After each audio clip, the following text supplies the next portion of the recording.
여러분, 학자들 사이에서요, 출애굽 사건이 이집트의 어느 왕 때 일어났는가 라는 문제에 대해서 의견이 분분했습니다. 여러 가지 역사적 사건을 종합해서요, 이집트의 역사와 연대를 맞춰보는 연구가 계속되었습니다. 그래서 성경의 연대와 이집트의 연대를 대체로 구성할 수 있게 되었습니다. 솔로몬 성전이 건축된 때를 주전 BC 960년으로 봅니다. 960년. 그때가 출애굽기, 그러니까 출애굽한 지 480년이 되는 해였다라고 열왕기상 6장 1절에 나와 있어요. 그러니까 연대를 구성하는 게 그렇게 불가능하지만 않습니다. 거의 그 주전 막 2000년 이렇게 된, 1000몇백 년 된 막 이렇게 역사들인데도 불구하고 맞춰보는 게 크게 어려운 일이 아니에요. 그러니까 연대 구성이 가능하다는 거죠. 솔로몬 성전이 건축된 때가 960년이고 그 다음에 그게 출애굽한 지 480년이니까 출애굽 연대수로 나오죠. BC 1440년이 나오는 것입니다. 이집트의 연대표로는요, 그때가 이집트 18왕조 아멘호텝 2세 때입니다. 아멘호텝 2세는요 투트모세 3세의 아들입니다. 투트모세 3세가 누구냐면 모세를 건져내서 아들로 삼았던 핫셉수트 공주의 아들입니다. 친아들은 아니에요. 친아들은 아니고 핫셉수트는 핫셉수트 공주가 투트모세 2세와의 사이에서 아들이 없었어요. 그래가지고 투트모세 2세가 궁녀하고 결혼했어요. 결혼은 아니죠. 그냥 맞아들여서 아이를 낳는데 걔가 투트모세 3세가 된 거죠. 그러니까 투트모세 2세가 몸이 약해가지고 빨리 죽었어요. 빨리 죽어가지고 투트모세 3세가 6살 때 왕위에 오르거든요. 그때 그러니까 그 투트모세 2세의 부인이었던 핫셉수트, 이제 그때는 여왕이었겠죠. 핫셉수트 여왕이 그러니까 투트모세 3세를 빨리 결혼을 시키고 파라오로 6살 때 앉히면서 자기가 같이 섭정을 한 거예요. 그러니까 사실은 자기도 파라오가 되고 싶어 했습니다. 핫셉수트 공주가 자기가 직접 파라오에 올라서 이집트를 공포정치로 다스렸던 여왕으로 알려져 있습니다. 그 핫셉수트가 죽어요. 그러자 그때가 투트모세가 29살 때였습니다. 투트모세 3세가 29살이 되어서 단독 파라오가 되는데 그가 이집트에서요, 그러니까 이복 어머니잖아요. 핫셉수트의 흔적을 모두 다 지워버렸습니다. 아주 지긋지긋했던 거죠. 자기가 또 자기도 파라오인데 29살 될 때까지 완전 핫셉수트의 그늘에서 살아야 했었으니까 핫셉수트는 굉장히 나라를 공포정치로 다스렸지만 나라의 질서는 굉장히 잘 세웠던 여자 파라오로 알려져 있어요. 그렇기 때문에 그의 통치 기반을 투트모세 3세는 무너뜨리고 싶었을 거예요. 그래가지고 여러분 혹시 찾아보시면 아시겠지만은 장제전이라는 핫셉수트 공주, 그가 파라오일 때 만들었던 그 건축물만 남겨두고요, 투트모세 3세가 핫셉수트가 만들어 놓은 모든 것을 다 없애버립니다. 네. 장제전은 죽은 파라오를 예배하고 죽은 파라오들에게 바칠 물건과 음식을 저장하던 장소였어요. 지금도 보면은 그 규모가 어마어마합니다. 핫셉수트가 대단했던 여자예요. 투트모세 3세는요, 핫셉수트가 만들어 놓은 정치적 토대 위에서 나라를 굉장히 강하게 만들었었어요. 그래서 투트모세 3세는 고대 이집트에서 가장 위대한 왕으로 칭송받고 있습니다. 별명이 이집트의 나폴레옹이라고 불렸습니다. 그는 북아프리카를 넘어서 아시아 지역까지 아주 광대한 제국을 건설했어요. 아마 모세가 살인을 저지른 후에 이 투트모세 3세에게 쫓겨서 도망을 갔을 것으로 여겨지고 있습니다. 모세는 80살이 된 뒤에, 그러니까 40년이 지난 후에 이집트에 돌아오잖아요. 그러면서 하나님께서 뭐라고 하셨느냐면 너를 찾던 파라오가 죽었다라고 얘기했어요. 이게 또 굉장히 중요한 힌트가 될 수 있어요. 왜냐하면요, 이집트의 역사가 고대로부터 보면 수천 년이거든요.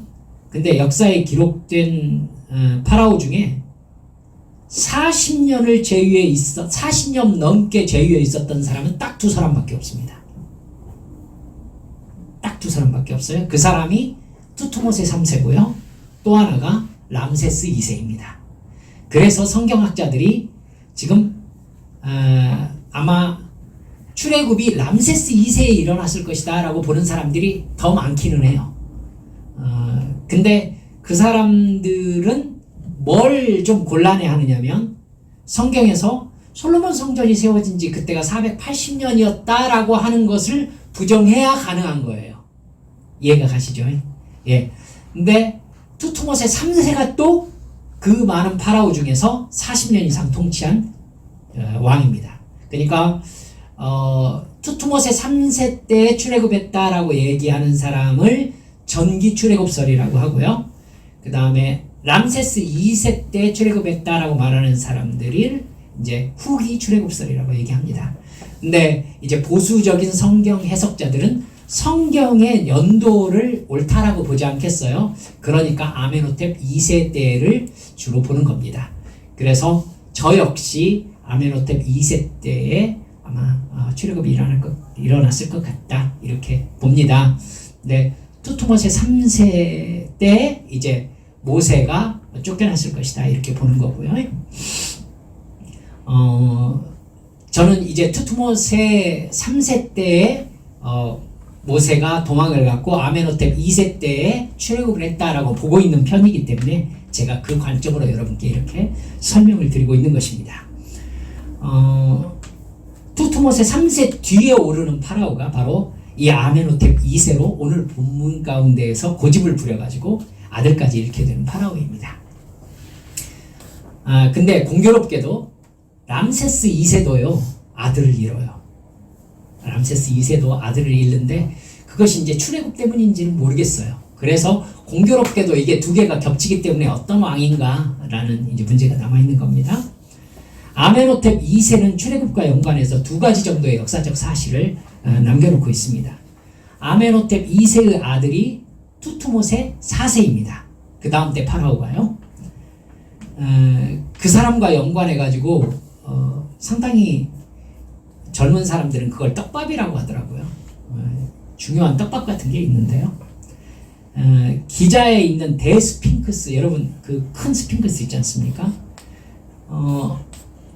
그 투투모세 4세는요 자기가 대스핑크스로부터 직접 왕위를 받았다라고 얘기를 했었어요. 그가 대스핑크스의, 스핑크스가 이러고 있잖아요. 사자 몸이잖아요. 그래서 그 사자 양 다리 앞에 비석이 하나 서 있습니다. 그걸 꿈의 비석이라고 해요. 투투모세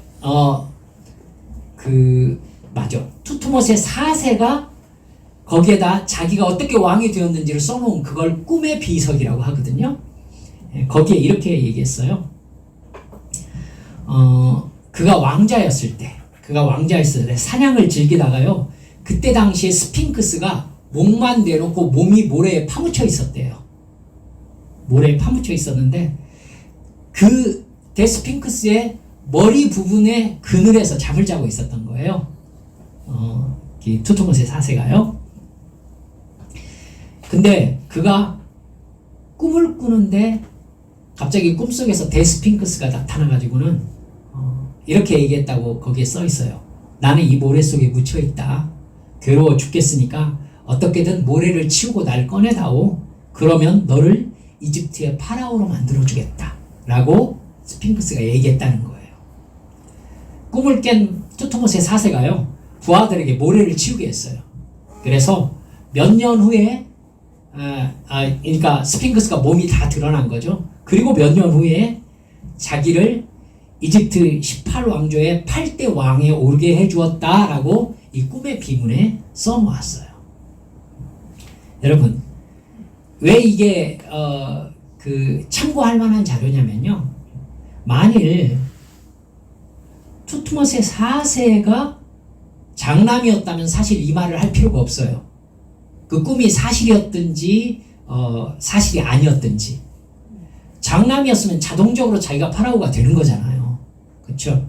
그러니까 자기가 왕위에 오르는 것이 비정상적인 상황이었음을 확 그거에 대해서 스핑크스의 도움을 받았다라고 왕권의 정통성을 주장하려고 지금 비석을 세우는 거잖아요.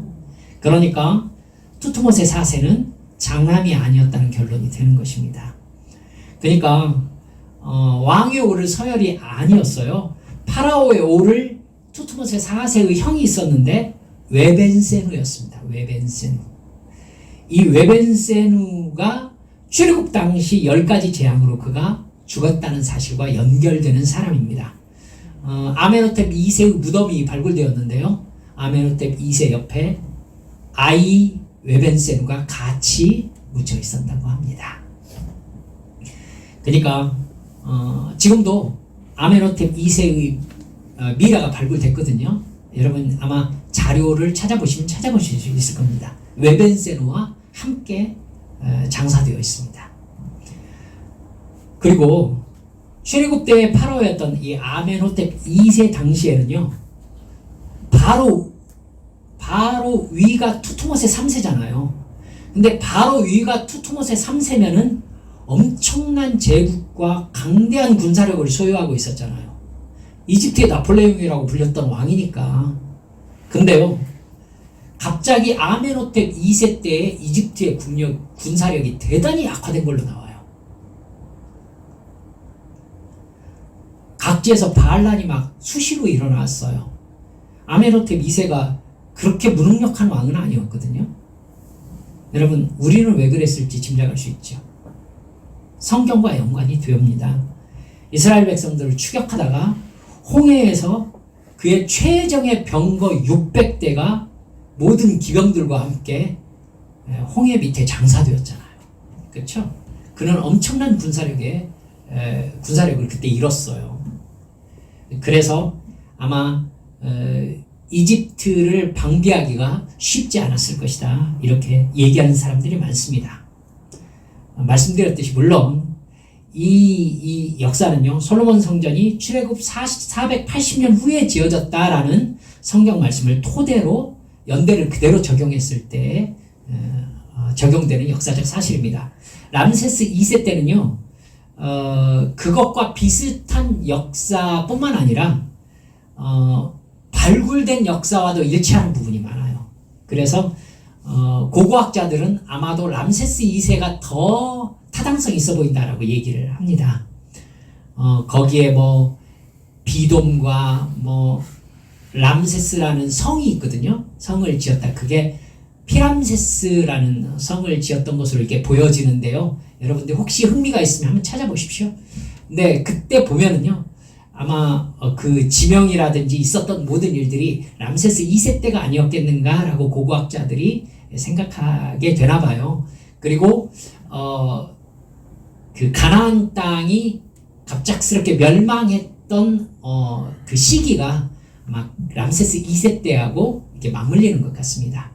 그래서 그럼 480년은 무엇이겠는가 라고 얘기할 때 성경의 상징적 숫자 아니겠는가, 12를 완전수로 보니까 이렇게 해가지고 얘기하는 게 있습니다. 근데 제가 생각할 때는 투트모세 3세 때가 더 유력하지 않겠는가라고 생각합니다. 그래야 하셉스트 공주와의 혈통도 이렇게 맞아 들어가는 면이 더 많게 제가 느껴지기 때문입니다. 아멘호텝 2세든 그 람세스 2세든요, 파라오가 겪는 10가지 재앙의 의미와 우리에게 가르쳐주는 메시지는 어떤 왕이든지 별로 변하지 않습니다. 네. 여러분 그걸 한번 살펴보면서요, 장자 재앙이 또 가장 중요하기 때문에 그 의미를 조금 더 깊이 살펴보고자 합니다. 우리가 다시 기억해야 될 것은요, 재앙의 목적이 첫 번째는 이스라엘을 이집트로부터 해방시키는 거였죠. 그리고 두 번째는 하나님께서 이집트의 모든 신을 벌하시고 오직 하나님만이 참 신이심을 하나님만이 주권을 가지신 이 세상의 지배자이심을 드러내시는 데에 10가지 재앙의 목적이 있다라는 걸 머리에 담고 한번 들어보시기 바랍니다. 여러분, 첫 번째 재앙은 나일강이 피가 되는 것이었습니다. 이집트가 고대 근동 지방의 맹주가 될 수 있었던 이유는요, 나일강 때문이었습니다. 나일강이 주는 풍요 때문이지요. 이집트에서 가장 중요한 것은 바로 나일강이었습니다. 그래서 이집트 사람들은 나일강을 신으로 받들었습니다. 하나님은 제일 먼저 그 나일강, 이집트 사람들이 가장 중요한 신으로 여기고 있는 나일강을 피로 바꾸신 것입니다. 왜 그런지 여러분 아시겠죠? 네, 내가 그 이집트의 신을 벌하리라 라고 주님께서 말씀하셨으니까요. 두 번째 재앙이 개구리 재앙입니다. 개구리. 이집트의 온 땅에 개구리가 가득하게 되는 거였거든요. 끔찍하겠죠. 양서류를 우리 애들도 싫어하더라고요.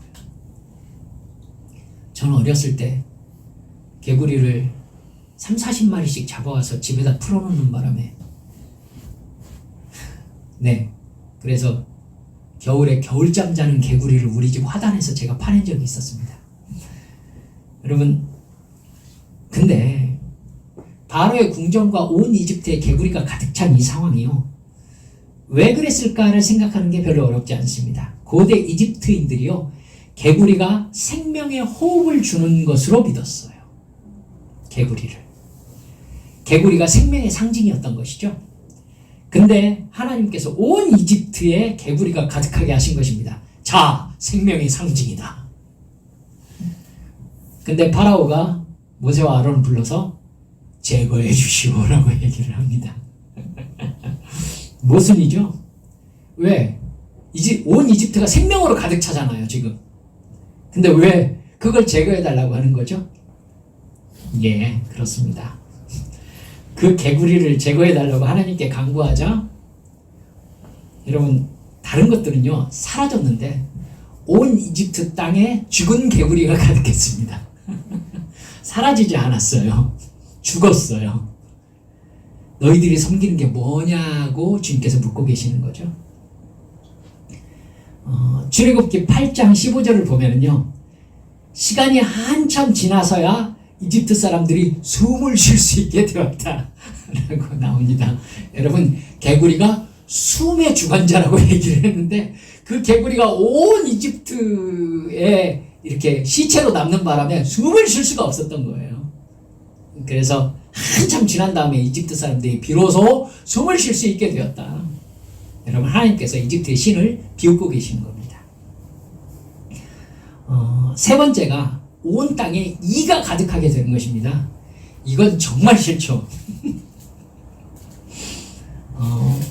그때 드디어 이집트의 마술사들이 이게 하나님의 권능이다, 여호와 하나님께서만이 이걸 할 수 있다라고 인정을 합니다.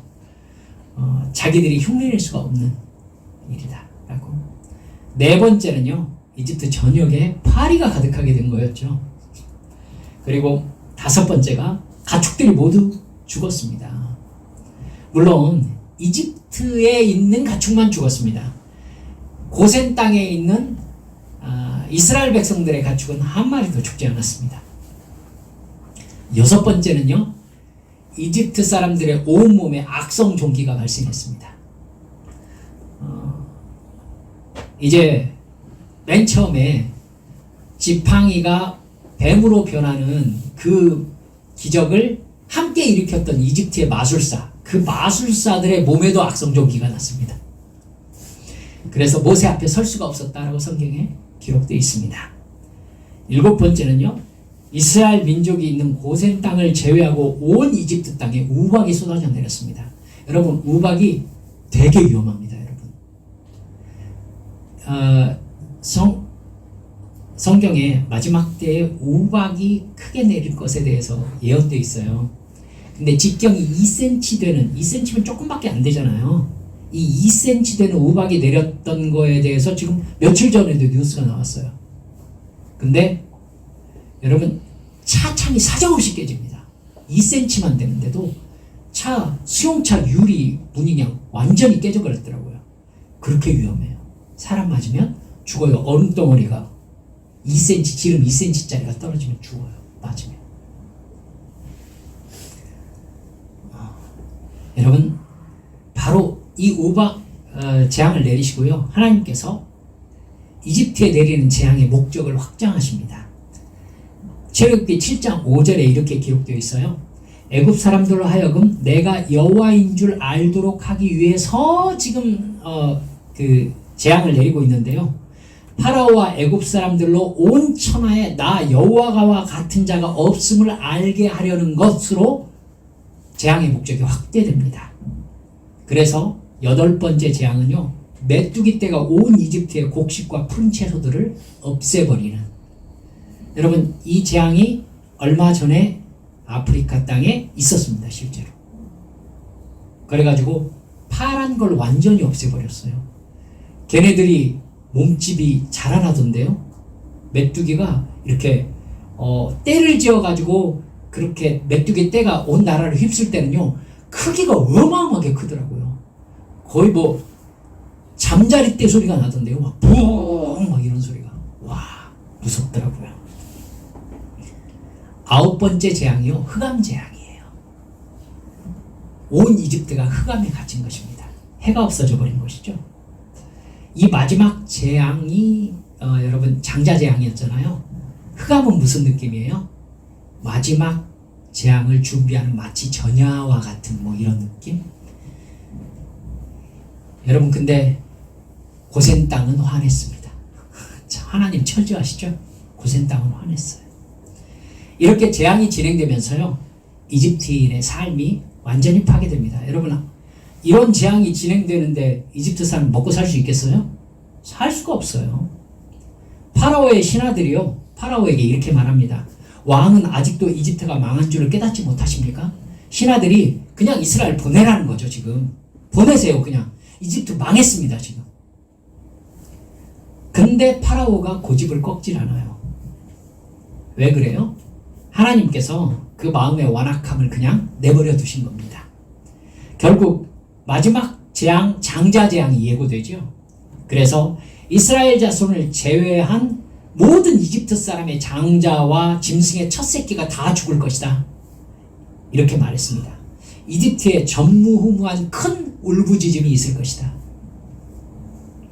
여러분, 여기에서 참 중요한 하나님의 절기가 나타나는데, 이 마지막 재앙을 설명하시면서 하나님께서 6월절 절기를 제정하세요. 하나님, 이스라엘은 이집트에서 구출된 그 달을 1월로 삼도록 하나님께서 말씀하십니다. 드디어 이스라엘만의 공동체, 나라가 생겨서 그 나라의 전통이 생겨나는 것이죠. 그래서 6월절 달인 아비벌이 유대인의 첫 달입니다. 1월이에요. 즉 모든 나라와 다른 나름대로의 시간 기준을 가진 이스라엘이라는 나라가 마지막 재앙과 함께 탄생한 것입니다. 이스라엘 백성들은 어린 양을 희생제물로 잡아서 그 피를 좌우 문설주와 문 임방에 발랐습니다. 그러면 하나님께서 온 이집트의 장자의 생명을 취하실 때에 그 피를 보고 그 집을 넘어가겠다라고 말씀하셨어요. 이건요, 장자의 재앙이 단순히 이집트인들의 생명을 빼앗는 재앙이 아니라는 거예요. 바로 여러분, 이집트만 심판하신다면 이스라엘 백성들이 양의 첫 새끼의 피를 바를 필요가 없죠. 그죠? 이집트만 죽으면. 그러니까 하나님께서 마지막 장자 재앙은 온 이집트 땅의 죄를 심판하시는 하나님의 심판을 실행하시는 거예요. 그러니까 이집트 땅, 그죠? 고센 땅을 제외한 게 아니에요.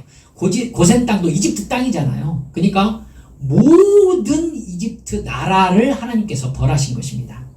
따라서 그 땅에 함께 살면서 우상 숭배에 접했던 이스라엘 사람들 역시 죄 없는 사람들이 아니라는 의미예요. 그래서 원래는 이스라엘 백성들의 장자도 역시 함께 죽었어야 했다라는 얘기죠. 이해가 가시죠? 네. 다만 이스라엘 사람들에게는 장자 대신 어린 양이 대신 죽을 수 있게 하신 것입니다. 그러면서 하나님께서는 그때 뭐라고 선포하시느냐면요. 모든 첫 것은 내 것이다 라고 선포하신 거예요.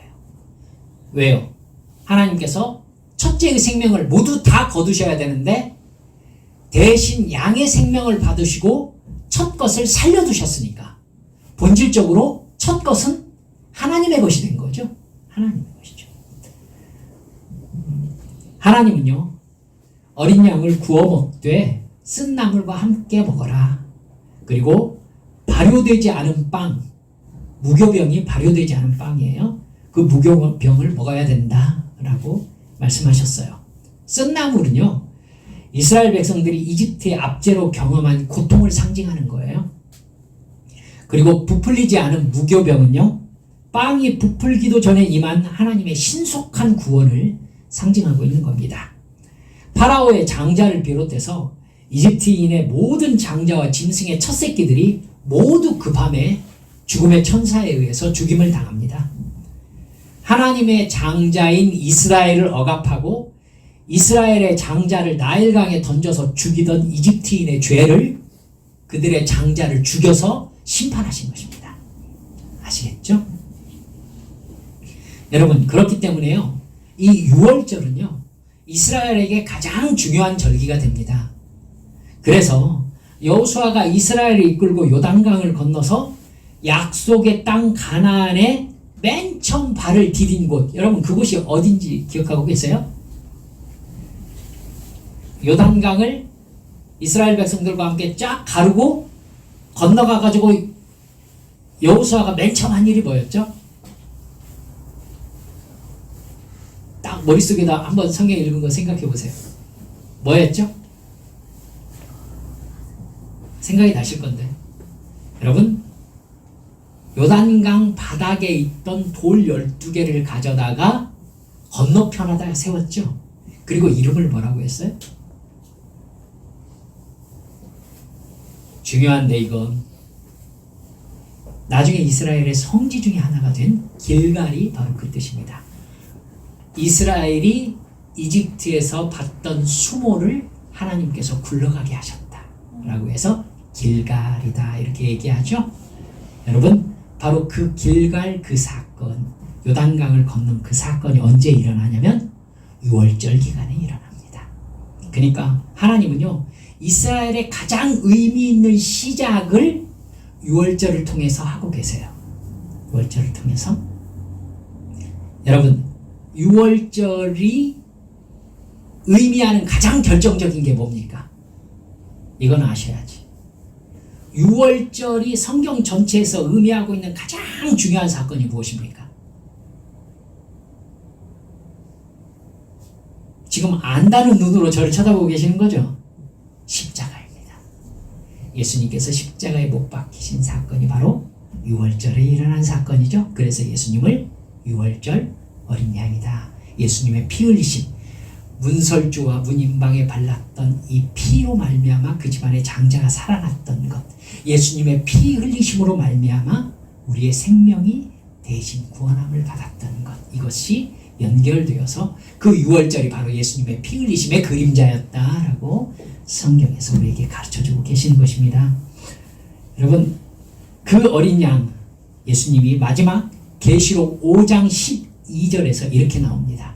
죽임을 당하신 어린 양은 능력과 부와 지혜와 힘과 존귀와 영광과 찬송을 받으시기에 합당하시도다. 여러분, 6월절이 이렇게 생명과 연관된 굉장히 중요한 의미를 담고 있습니다. 우리는 이집트에 내린 이 장자의 재앙을 통해서 두 가지 메시지를 마음속에 딱 새겨두셨으면 좋겠습니다. 첫 번째가 뭐냐면요, 예수님이 우리를 대신해서 죽어주셨기 때문에 우리는 하나님의 소유라는 사실입니다. 여러분, 하나님께서 이스라엘의 장자를 대신해서 어린 양을 받으시고 나서 이제 이스라엘의 장자는 내 것이다 라고 선포하시잖아요. 그럼 똑같죠. 예수님의 보혈을 통해서 그 피를, 그 대속의 보혈을 믿음으로 말미암아 우리가 죄 없다함을 얻고 영원한 생명을 얻었잖아요. 그죠? 죄의 형벌을 우리는 받지 않는단 말입니다. 그렇기 때문에 하나님께서 우리를 향해서 뭐라고 선포하시겠어요? 이제 너는 내 것이다. 아멘? 그렇습니다. 이게 믿음이에요. 너는 내 것이다. 그럼 예전에는요. 예전에는 우리는 죄와 사망의 노예였어요. 그걸 인격으로 바꾸면 사탄의 노예였어요. 그렇죠? 이제 너의 주인은 네 안에 있는 욕망으로 너를 지옥으로 끌고 가던 사탄이 아니라 나 하나님이다.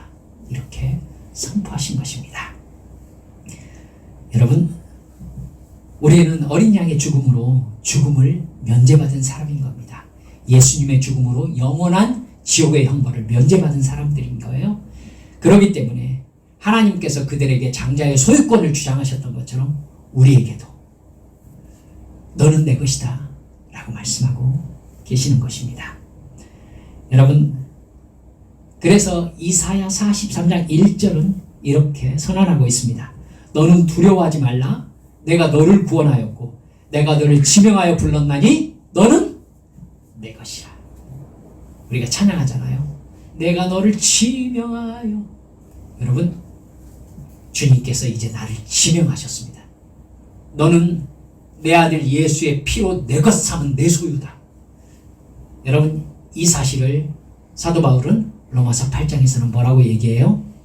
이 하나님의 사랑에서 사망이라 할지라도 결단코 우리를 빼앗을 수 없을 것이다. 이렇게 선포하고 있는 것입니다. 여러분, 우리는 주님의 것입니다. 우리의 삶은 주님을 떠나서는 아무것도 아닙니다. 오직 예수님만 우리 삶의 이유입니다. 근거고요. 우리는 예수님의 거예요. 할렐루야. 두 번째, 우리를 십자가의 피 흘리심으로 대속하신 예수님은요, 그러니까 그 예수님을 만나서 우리가 구원받은 사건은요, 우리 구원 여정의 시작이라는 사실입니다. 이걸 마음에 담고 계셔야 돼요. 이스라엘이 이집트에서 구출을 받아 나오게 되고, 여러분 다음 시간에 이제 홍해를 살펴볼 건데 그 자체가 구원이었어요. 그죠? 유월절을 통해서 이스라엘 백성들이 이집트를 딱 탈출하게 되는 이 사건 자체가 구원이잖아요. 그렇죠? 그것 자체로 완결되었다고 볼 수 있습니다, 여러분. 구원의 완결이다 라고 볼 수 있어요. 이제 이집트는 더 이상 이스라엘과 관계가 없으니까요. 하지만 그것은 광야를 걸어서 가나안 땅에 도달하는 여정의 출발이기도 해요. 그러니까 우리가 예수를 믿은 사건은요, 구원의 완결임과 동시에 구원의 시작이기도 해요. 이해하셨어요? 이걸 꼭 여러분이 이해하고 계셔야 돼요.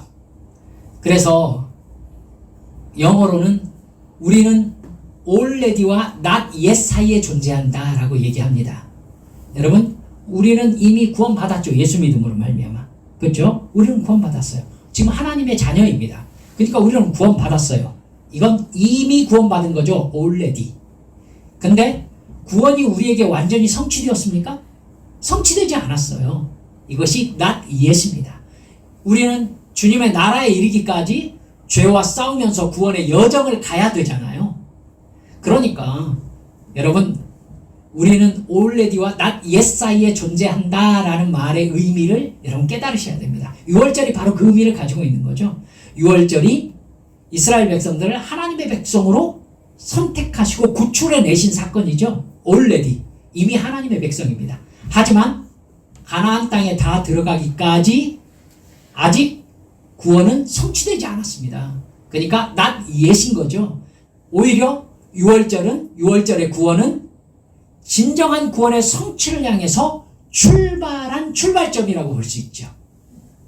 여러분, 이걸 정확하게 마음에 새겨두셔야 극단을 피할 수 있습니다.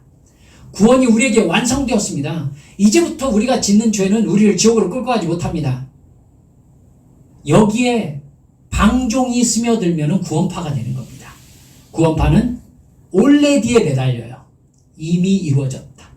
그러므로 하면서 그들이 오히려 자유로운 것 같아요. 여러분, 근데 아니에요. 여러분, 그건 방종입니다. 방종이에요. 근데 낫 예세만 매달리게 되면은요, 그 안에서 예수 안에서 경험하는 참 자유가 없는 거예요. 그죠?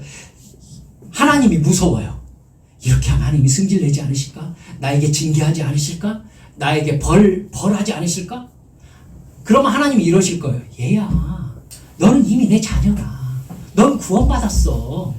너는 그 많은 사람 중에 나의 자녀로 내가 선택해서 이미 자녀 삼은 내 자녀다. 그러니 두려워하지 말아라. 이렇게 말씀하시겠죠. 여러분, 그러니까 이건요, 코에 걸면 코걸이, 귀에 걸면 귀걸이 시그 얘기가 아니에요. 올레디도 대단히 중요하고 not yet도 대단히 중요해요. 아시겠죠? 이 사이에 긴장을 잃지 말아야 돼요. 나는 구원받았다? 아멘! 하지만 구원이 이루어진 것은 아니다. 그렇기 때문에 성령의 감동하심을 따라 나는 치열하게 죄와 싸우면서 구원의 길을 걸어가야 한다. 아멘? 예, 이 부분에 있어서 이 긴장관계를 정확하게 붙잡고 있어야 우리가 예수 믿는 사람인 겁니다. 두 극단으로 치우쳐버리면은 여러분 이단에 빠지게 되죠. 아시겠죠? 이 극단이 돼버리면은, 그러니까 낫 예세 극단에 빠지게 되면 율법주의에 빠지게 아주 쉽게 되는 겁니다. 이걸 해야만이 하나님이 기뻐하시고, 여러분, 우리 애들이 저에게 선물 사다 주고 먹을 것 갖다 주고 입금해 주고 막 이래야 제가 애들을 좋아하고 그러는 거 아니에요. 얘네들은 이미 내 아들 딸이기 때문에 내가 사랑하는 거예요. 그렇죠? 안 믿으세요? 네. 명심할 것은요, 구원은 언제나 현재 진행형이라는 말입니다. 구원은 내가 살고 있는 모든 순간순간에 다 적용돼야 됩니다. 그리고 순간순간마다 고백되어야 되는 거죠. 그 구원을 근거로 우리가 살아있는 모든 시간이 하나님의 것으로 존재하는 것입니다. 이전에 과거에 믿었던 것은 현재 우리가 천국 가는 것을 언제나 보장하는 건 아닙니다. 우리는 광야길을 걸었던 이스라엘 백성들처럼 천국에 아직 도달하지 않은 사람들인 거예요. 이미 주어졌으나 아직 완성되지 않은 겁니다. 이스라엘 백성들 역시 구원받았으나 가나안에 이르지 않은 것으로서 아직 이루어지지 않은 시간 속에서 살고 있습니다. 그 시간에서 가장 중요했던 것이 뭐죠? 바로 하나님의 것으로 살아가는 믿음이었어요. 구원받은 하나님의 백성으로 살아야 되는 시간이 그들에게 남아 있었던 겁니다. 근데 여러분도 잘 아시다시피 홍해를 건넜던 출애굽 1세대들은 구원받은 하나님의 백성으로 살아내는데 성공합니까? 실패합니까? 여러분, 실패해요. 그래서 히브리서는 뭐라고 표현하느냐면요, 그들이 구원의 약속을 받았으나 그 약속을 믿음과 결부시키지 아니하였으므로 말미암아 그들은 광야에서 멸망을 당한 사람들이다 라고 확실하게 이야기합니다. 사랑하는 여러분들, 예수님께서도 말씀하셨어요. 부름을 받은 사람들은 많으나 택함을 입은 자는 적으니라. 사랑하는 여러분들, 그렇기 때문에 우리 믿음의 사람들의 긴장이 여기에 있는 겁니다. 우리도 천국에 갈 때까지 늘 구원을 이루면서 살아가야 합니다. 순간순간 나는 구원받은 백성으로 하나님의 것이라는 자기 정체성을 가지고 말과 행동을 하면서 살아야 된다는 것이죠. 여러분, 바로 그렇게 사는 하나님의 백성들에게 하나님은 불기둥과 구름기둥과 만나를 약속하셨습니다. 할렐루야. 옷과 신발이 헤어지지 않도록 하시겠다고 약속해 주셨습니다. 하나님의 복은요, 구원받은 백성들에게 주어지는 것입니다. 우리는 내가 과연 하나님의 것임을 순간순간 믿고 사는 사람인가? 나의 현재의 생각과 말과 행동은 바로 구원의 은혜와 사랑을 받은 사람으로서 그 사랑에 반응하며 사는 사람인가? 여러분, 점검해야 됩니다. 우리 찬양했었잖아요. 죄 많은 이 세상은 내 집 아니네. 내 모든 보안은 어디에 있네? 저 하늘에 있네. 여러분, 우리의 진짜 본향은 저 하늘이에요. 그렇기 때문에 이 세상에서 없는 것에 대해서 우리는 불평하고 짜증내지 않을 수 있는 것입니다. 말씀을 마칩니다. 여러분, 우리의 고향이 어디라고요? 천국입니다. 그 나라에 이르기까지 절대 믿음의 긴장이 흐트러지지 않도록 여러분 뭐 해야 되죠? 깨어 기도하고 성경 말씀 읽고 하나님 앞에 온전한 예배 드리면서 여러분 우리 주님께서 성령으로 감동하시는 말씀 순종하면서 이렇게 말과 생각과 행동으로 제대로 예수 믿는 우리 성도들 모두 되어주시기를 주님의 이름으로 축원합니다. 우리 함께 기도합시다.